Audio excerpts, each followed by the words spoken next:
ಕೋಟಮಡಿ ನಾರಾಯಣಸ್ವಾಮಿ. ಆದ್ಮೇಲೆ ದಿನಾಂಕ 12ನೇ ತಾರೀಕು ಕೋಲಾರ ಸಂಸದ KH ಪುನೀತ್ನವರು ರೈಲ್ವೆ ಅಧಿಕಾರಿಗಳು DGM ಸಕ್ಸೇನಾ ಮತ್ತು HKCನ ಸುಮಾರು 2 ಜಿಲ್ಲೆಗಳಾದಂತೆ ಪ್ರವಾಸ ಮಾಡಿ ಚುನಾವಣೆಗಳು ಕೇವಲ ಇನ್ನು 43 ದಿನಗಳು ಬಾಕಿ ಇದೆ ಎಲೆಕ್ಷನ್ ಅನೌನ್ಸ್ಮೆಂಟ್ ಮಾಡಿ. ಇಂತಹ ಸಂದರ್ಭದಲ್ಲಿ ಏನು ಇನ್ನು 28 ವರ್ಷದಲ್ಲಿ ಮಾಡದೇ ಇರ್ತಕ್ಕಂಥ ಯೋಜನೆಗಳನ್ನ ಕೇವಲ 40 ದಿವಸಗಳಲ್ಲಿ ಮಾಡ್ತೀನಿ ಅಂತ ಹೇಳ್ಬಿಟ್ಟು ಇವತ್ತು ಅಧಿಕಾರಿಗಳ ಮುಂದೆ ಸುರೇಶ್ ಮಾನ್ಯ ರೈಲ್ವೆ ಸಚಿವರಿಗೆ ನಾನು ಮಾತಾಡ್ತೀನಿ. ರೈಲ್ವೆ ಕೋಚು ಫ್ಯಾಕ್ಟ್ರಿ ಆಗಬೇಕು, ಮತ್ತು ಶ್ರೀನಿವಾಸಪುರ ವಯ ಮದನಪಲ್ಲಿ CTM ಜಂಕ್ಷನ್ ತಿರುಪತಿ ಆ ಒಂದು ಭಾಗಕ್ಕೆ ರೈಲ್ವೆ ಕನೆಕ್ಷನ್ ಆಗುತ್ತೆ.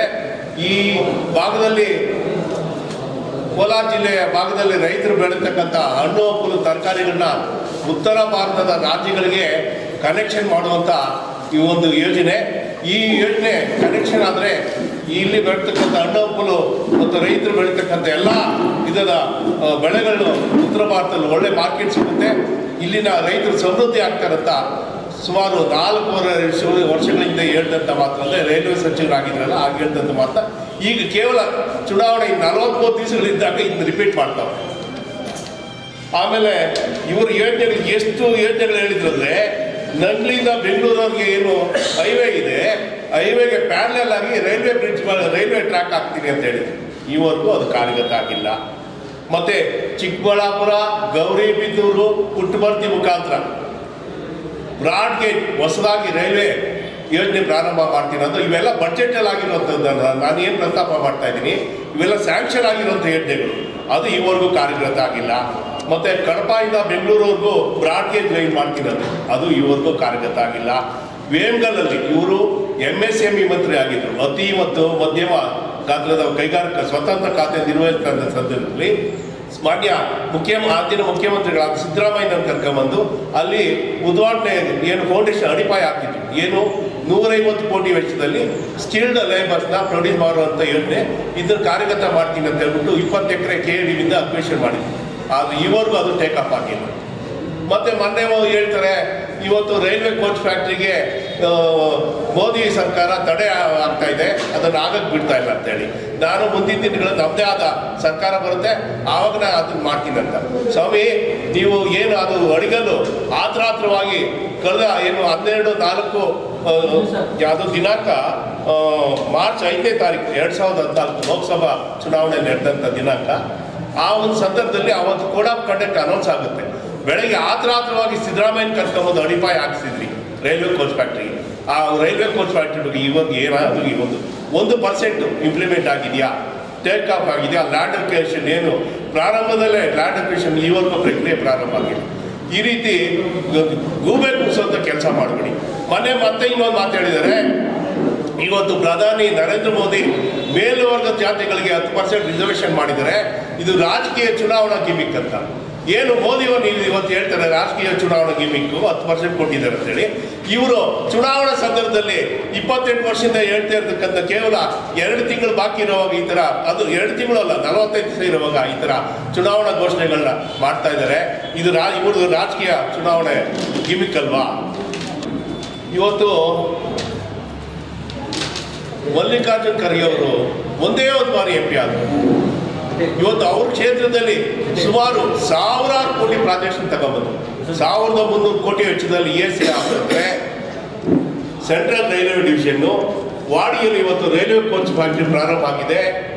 ಆಮೇಲೆ central dental college, central nursing college, ಮತ್ತು ಯೂನಿವರ್ಸಿಟಿ ಮಾಡಿದೆ, ಸೆಂಟ್ರಲ್ ರೈಲ್ವೆ ಯೂನಿವರ್ಸಿಟಿ.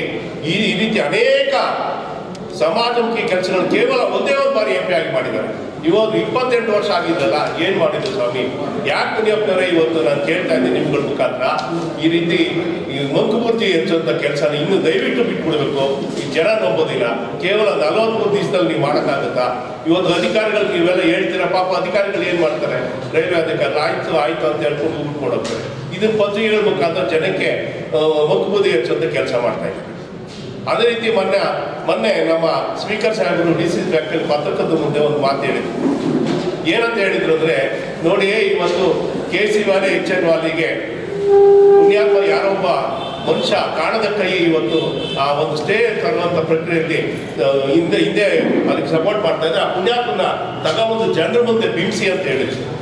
ನಾನು ಹೇಳ್ತಾ ಇದ್ದೀನಿ, ಇವತ್ತು ಘಂಟಾಘೋಷವಾಗಿ ಹೇಳ್ತಾ ಇದ್ದೀನಿ, ಕೆ.ಎಚ್. ಮುನಿಯಪ್ಪ ಈ ಕೋಲಾರ ಸಂಸದ ಅವ್ರ ಮನೆ ದೇವರು ಏನು ಕದ್ರಿ ನರಸಿಂಹಸ್ವಾಮಿ ಇದ್ದಾರೆ, ಕೋಲಾರಮ್ಮ ಇದ್ದಾರೆ, ಅವ್ರದ್ದು ಪ್ರಮಾಣ ಮಾಡಿ ಹೇಳ್ತೀನಿ, ಇದು ಕೆ.ಎಚ್. ಮುನಿಯಪ್ಪನೇ ಇವತ್ತು ಆಂಜನೇಯ ರೆಡ್ಡಿ ಮುಖಾಂತರ ಇವತ್ತು ಥರ್ಡ್ ವೇವ್ ಟ್ರೀಟ್ಮೆಂಟ್ ಬಗ್ಗೆ ಹೋರಾಟ ಮಾಡಿದೆ, ಅದು ಸ್ಟೇ ಮಾಡೋ ನಿಟ್ಟಿನಲ್ಲಿ ಇವತ್ತು ಈ ಒಂದು ಕೆಲಸ ಮಾಡ್ತಾ ಇದ್ದಾರೆ ಅಂತ ನಾನು ಘಂಟಾಘೋಷವಾಗಿ ಹೇಳ್ತೀನಿ. ಆತನಿಗೆ ನಿಜವಾಗೂ ಇದು ಸುಳ್ಳು ಅಂತ ಹೇಳಿ ಬಂದ ಕೋಲಾರಮ್ಮ ದೇವರ ಸನ್ನಿಧಿಯಲ್ಲಿ ಮತ್ತು ಅವರ ಮನೆ ದೇವರು ಕದರಿ ಲಕ್ಷ್ಮೀ ನರಸಿಂಹಸ್ವಾಮಿ ದೇವಸ್ಥಾನದ ಮುಂದೆ ದೇವ್ರ ಸಮ್ಮುಖದಲ್ಲಿ ಬಂದು ಆಣೆ ಮಾಡಲಿ, ಇದರಲ್ಲಿ ನಂದು ಯಾವುದೇ ಇನ್ವಾಲ್ವ್ಮೆಂಟ್ ಇಲ್ಲ ಅಂತ ಹೇಳಿ ನಾನು ಅದಕ್ಕೆ ತಲೆ ಬಾಗ್ತೀನಿ. ಇಲ್ಲಾಂದ್ರೆ ನಾನು ಸವಾಲು ಹಾಕ್ತೀನಿ, ಸವಾಲು ಸ್ವೀಕರಿಸಬೇಕು.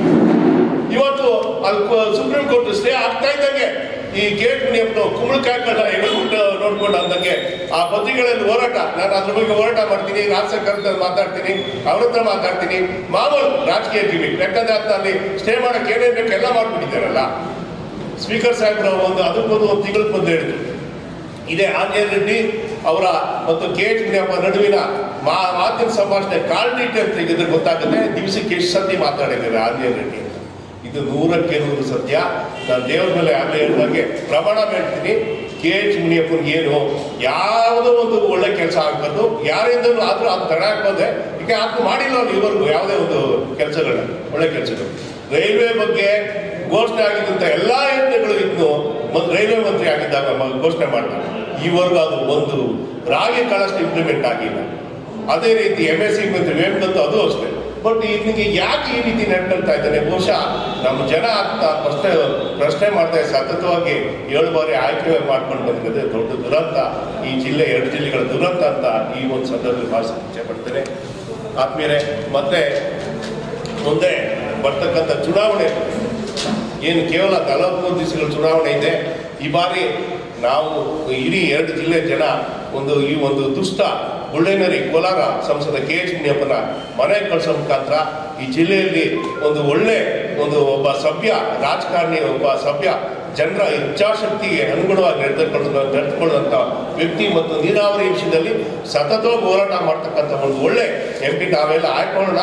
ಈ ಒಂದು ಕೆಟ್ಟ ಮನಸ್ಸಿನ ಒಂದು ವ್ಯಕ್ತಿತ್ವ ಹೊಂದಿರತಕ್ಕಂಥ ಕೆ.ಎಚ್. ಮುನಿಯಪ್ಪನ ಮನೆಗೆ ಕಳಿಸುವಂಥ ಕೆಲಸನ ಮಾಡೋಣ ಅಂತ ಈ ಒಂದು ಸಂದರ್ಭದಲ್ಲಿ ಹೇಳ್ತಾ, ಈ ಒಂದು ಪತ್ರಿಕಾಗೋಷ್ಠಿಗೆ ತಾವೆಲ್ಲ ಬಂದು ಈ ಒಂದು ಸಹಕಾರ ಕೊಟ್ಟಿದ್ದಕ್ಕೆ ಮತ್ತು ತಮ್ಮ ಪತ್ರಿಕೆಗಳ ಬಗ್ಗೆ ತಾವೆಲ್ಲ ಇದನ್ನು ಹೆಚ್ಚಿನ ಇದರಲ್ಲಿ ಏನು ಮಾತಾಡೋದು ಪರವಾಗಿ ಮಾಡಬೇಕಂತ ಕೈಗೊತ್ತಿ ನಾನು ಮಾತನಾಡಿಸ್ತೇನೆ.